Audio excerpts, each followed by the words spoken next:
নমস্কার বন্ধুরা, guidance plus YouTube চ্যানেলে তোমাদের অনেক অনেক স্বাগত জানাই। আজকে আমরা পিএসসি মিসলেনিয়াস এবং পিএসসি ক্লার্কশিপ পরীক্ষার জন্য উপযোগী একটি রিপোর্ট রাইটিং নিয়ে এসেছি। তোমরা দেখবে পিএসসি মিসলেনিয়াস এবং পিএসসি ক্লার্কশিপ পরীক্ষাতে সাধারণত যে সমস্ত ইভেন্টগুলো সাম্প্রতিক, সেই সমস্ত সাম্প্রতিক ঘটনা নিয়ে তোমাদেরকে রিপোর্ট লিখতে দেওয়া হয়। এছাড়াও যে সমস্ত টপিকগুলো চিরকালই প্রাসঙ্গিক সেরকম কিছু টপিকও আছে। সেরকমই একটি টপিক নিয়ে আজকে আমরা রিপোর্ট লিখছি। দেখো, আজকের রিপোর্টটি বিষয়বস্তু হচ্ছে ওয়াটার ক্রাইসিস ইন ইন্ডিয়া। ঠিক আছে, এই ওয়াটার ক্রাইসিস বহুদিন থেকেই চলছে এবং তা আজও সমানভাবে প্রাসঙ্গিক। এই ওয়াটার ক্রাইসিস নিয়ে 250টি শব্দের মধ্যে একটি রিপোর্ট লিখতে হবে। তোমরা এই লেখার সময় প্রথমে ঠিক করে নেবে তোমরা কি কি বিষয়কে লেখার মধ্যে গুরুত্ব দেবে, বা সেই সংক্রান্ত বিষয়ে যদি তোমাদের কিছু পড়াশোনা করার দরকার হয় সেই সমস্ত পড়াশোনাগুলো করে নেবে। নিয়ে তথ্য জোগাড় করে তোমরা রিপোর্টটা লেখার চেষ্টা করবে। প্রথমে নিজে থেকে লেখার চেষ্টা করবে এবং সেক্ষেত্রে ওয়ার্ড লিমিটটাও মাথায় রাখবে, কারণ আমরা তো এক্ষেত্রে তথ্য অনেক পেয়ে গেলেও সে সমস্ত তথ্যকে রাখতে পারবো না, কারণ আমাদের একটা ওয়ার্ড লিমিট থাকে প্রত্যেকটা পরীক্ষাতেই। 200 ওয়ার্ড বা 250 ওয়ার্ডের মধ্যেই কিন্তু আমাদের রিপোর্টটাকে শেষ করতে হবে। তাহলে চলো আমরা রিপোর্টটা কেমনভাবে লিখেছি দেখো।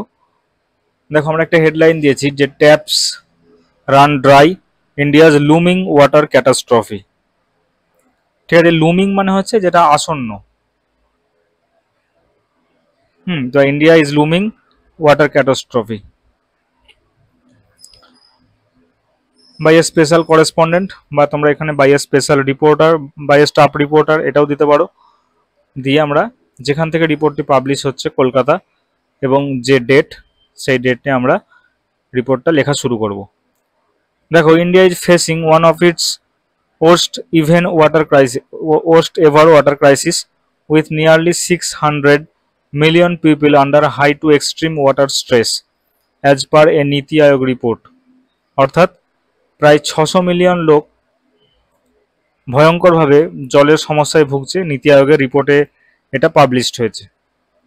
সিটিজ like Bengaluru, Chennai, Hyderabad and Delhi are rapidly running dry. অর্থাৎ বেঙ্গালুরু, চেন্নাই, হায়দ্রাবাদ, দিল্লি এই সমস্ত শহরগুলো খুব তাড়াতাড়ি জলের অভাবে শুকিয়ে যাচ্ছে। With ground water levels plummeting alarm নিয়ে। প্লামেটিং কথাটার মানে হচ্ছে যেটা খুব ধীরে ধীরে এর গভীরতা হ্রাস পাওয়া বা একদম নিচের দিকে নেমে যাওয়া। ঠিক আছে, with ground water levels plummeting alarmingly. আমরা পুরো ঘটনার একটা ওভারঅল বিবরণ এই প্রথম স্ট্যান্ডাতে দিয়ে দিলাম। দেখো, এরপরে আমরা নেক্সট যে স্ট্যান্ডাটা বা নেক্সট যে প্যারাটা লিখবো তাতে আমরা ঘটনার একটা বিশদ বিবরণ দেব আমাদের যতটা ওয়ার্ড লিমিট তার মধ্যে থেকে। বিভিন্ন স্ট্যাটিস্টিক্স তথ্য এগুলো আমরা নেক্সট স্লাইডে দিয়েছি। দেখো, in Bengaluru over 50% borewells went dry by early 2025। অর্থাৎ 2025-এর শুরুর দিকেই বেঙ্গালুরুর প্রায় 50% যে নলকূপ বা কূপ সেগুলো জল শুকিয়ে গেছে, according to research organised by IIT Kanpur. IIT কানপুরের একটা গবেষণা থেকে এই তথ্য উঠে আসছে।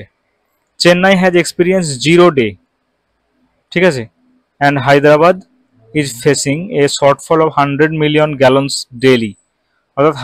অর্থাৎ হায়দ্রাবাদ প্রায় 100 মিলিয়ন গ্যালন জল প্রত্যেক দিন এর অভাব ফেস করছে, এবং চেন্নাই 0 ডে অর্থাৎ যেদিন একবারও জল আসেনি সেই রকম একটা দিনও ফেস করেছে। Yet more than 80% of India's drinking water depends on depleting groundwater sources.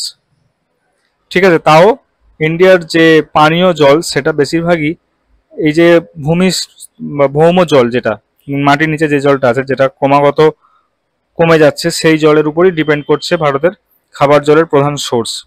Compounding the issue, climate change, poor urban planning and inefficient irrigation have intensified the crisis. এই সমস্ত ইস্যুগুলোকে আরও বেশি বাড়িয়ে দিচ্ছে ক্লাইমেট চেঞ্জ, অর্থাৎ আবহাওয়ার যে খামখেয়ালিপনা, অর্থাৎ কোনো সময় খরা, কোনো সময় বেশি বন্যা, সময়ের আগেই বর্ষা, এই সমস্ত ইস্যুগুলো এই গ্রাউন্ড স্তরের যে জল, যেটা রিচার্জ, যদি কোনো স্থানে খরা হয় তাহলে গ্রাউন্ড স্তরের জল তো গিয়ে পৌঁছাচ্ছে না, মানে মাটির নিচে জল গিয়ে পৌঁছাচ্ছে না, কারণ ঠিকমতো জল যদি উপরে না থাকে তাহলে তো আর নিচে গিয়ে সেটা পৌঁছাবে না।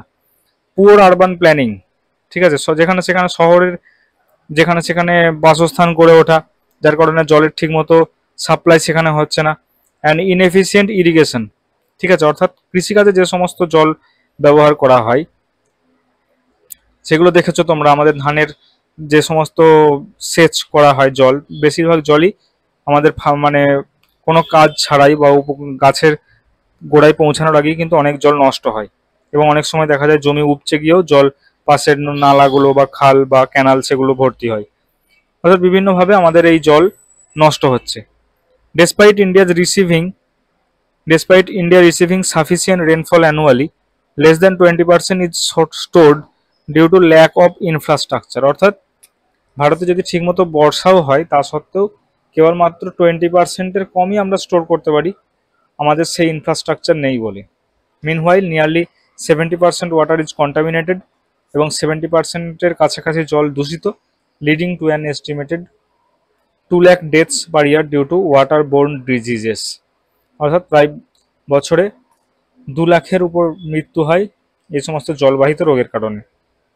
ঠিক আছে, আমরা তাহলে এই সেকেন্ড যে স্ট্যান্ডা সেটাতে দেখলাম যে ওয়াটার ক্রাইসিসটা কতটা বেশি। ভারতের যে বিভিন্ন শহরগুলো আছে, বেঙ্গালুরু, চেন্নাই, হায়দ্রাবাদ, এই সমস্ত শহরগুলোতে জলের এই যে ক্রাইসিস সেটা কতটা মারাত্মক সেটা আমরা এই সেকেন্ড স্ট্যান্ডাতে দেখতে পেলাম। দেখো নেক্সট প্যারা আমরা চলে যাই। The government has launched initiative like জল শক্তি অভিযান, ঠিক আছে, ভারত সরকার জল শক্তি অভিযান নামে একটা ইনিশিয়েটিভ লঞ্চ করেছে, and is urging rain water harvesting, এবং বৃষ্টির জলকে আমরা যাতে সংরক্ষণ করতে পারি তার একটা প্রয়াস চালানো হয়েছে। Yet experts warn that fragmented efforts may not be enough, এবং যারা বিশেষজ্ঞ তারা চিহ্নিত করেছেন যে এই যে মানে খুব কম যে প্রচেষ্টা সেটা কিন্তু যথেষ্ট নয়, সকলকে সচেতন হতে হবে, এবং বৃষ্টির জলকে যেন আমরা আরও বেশি সংরক্ষণ করতে পারি, জলের অপচয় না ঘটিয়ে সে বিষয়টি সবাইকেই এনশিওর করতে হবে। Without bold reforms and community action, India risks severe consequences for agriculture, industry and public health. The time to act is now before the taps run dry, ঠিক আছে, অর্থাৎ যদি আমরা কোনো শক্ত পদক্ষেপ নিতে না পারি তাহলে কিন্তু আমাদের যে সমস্ত ক্ষেত্রগুলো আছে যেখান থেকে আমাদের ইকোনমিক জেনারেশন হয় সেই যে ক্ষেত্রগুলো যেমন এগ্রিকালচার, শিল্প, পাবলিক হেলথ, এগুলো সবই কিন্তু বিঘ্নিত হবে। তাই আমাদের ট্যাপের জল শুকিয়ে যাবার আগেই কিন্তু আমাদের ব্যবস্থা নিতে হবে। তাহলে দেখো আমরা পুরো রিপোর্টটা শেষ করলাম। তোমরা এই সমস্ত রিপোর্টগুলো লিখে তোমরা খাতায় লিখবে, লিখে এই রকম আরও কিছু পয়েন্ট তোমরা জোগাড় করে রিপোর্টটাকে একটু অন্যভাবে লেখার চেষ্টা করবে। এর আগেও আমরা একাধিক ভিডিও আপলোড করেছি রিপোর্ট সংক্রান্ত, ভবিষ্যতেও আরও অন্যান্য অনেক ভিডিও আসবে।